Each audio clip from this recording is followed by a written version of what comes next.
Liberals have given their MPs new abilities to pick and choose exactly who qualifies for a summer jobs grant. Welcome back, Adscam. It's been a while.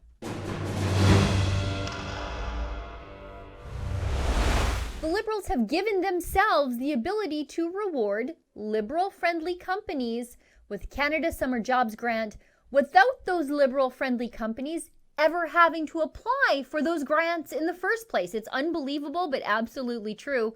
Blacklock's has all the details sitting behind their paywall today.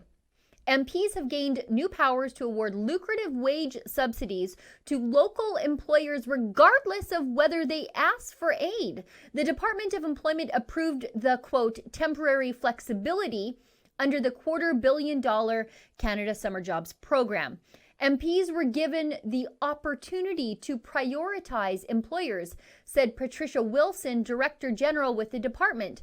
We are in the process of contacting applicants to confirm their continued ability to participate in the program this year and to make any necessary adjustments to projects to allow employers to capitalize on the temporary flexibility.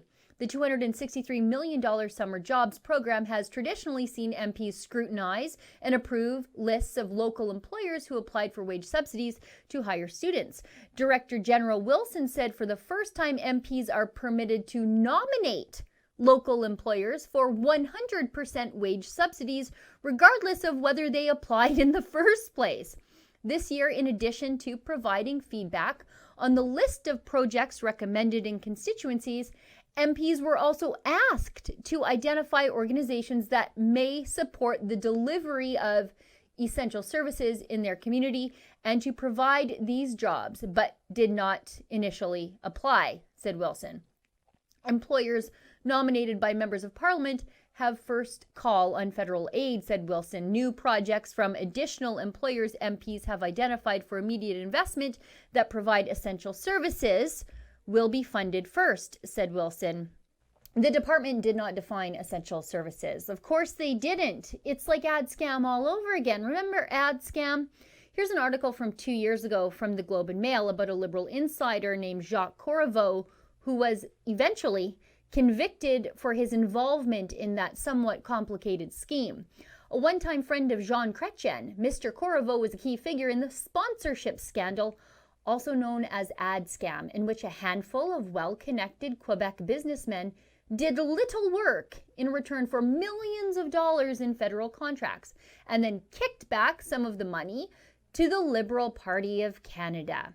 Exposed by reporting in the Globe and Mail and other media, the scandal gained even more prominence during a public inquiry headed by Judge John Gomery, with daily explosive testimony about political bagmen, cash-stuffed envelopes, and fake invoices. In parallel with the inquiry, the RCMP investigated. In 2013, after an 11-year probe, the Mounties charged Mr. Corriveau with influence peddling, forgery, and laundering proceeds of crime.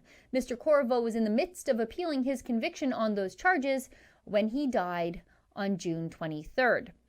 Except this time around, it's not illegal kickbacks and money laundering. It's summer jobs grant money. The Liberal-friendly companies, well, this time around, they don't even have to pretend like they're doing a little bit of work for those lucrative government contracts. No, this time it's grant money. No strings attached, free cash, little oversight, all to hand-selected grantees. The first iteration of the Liberals' attempts to rewrite that same program, the Summer Jobs Program, landed them in court, sued by several Christian groups and small businesses who found themselves passed over for the summer jobs money to employ summer students because, well, they wouldn't sign an attestation to Liberal values that included support for gender theory. When the Liberals got a chance to hand out money to failing newspapers to support local journalism, they gave $14 million to papers no one reads to write government-friendly climate change stories. The Liberals even put a values test into the small business bailout program. Then they shoehorned a climate change values test into the big business bailout.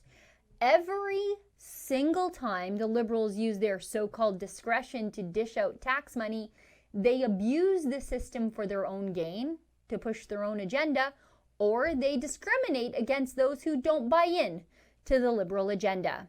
For Rebel News, I'm Sheila Gunn Reid.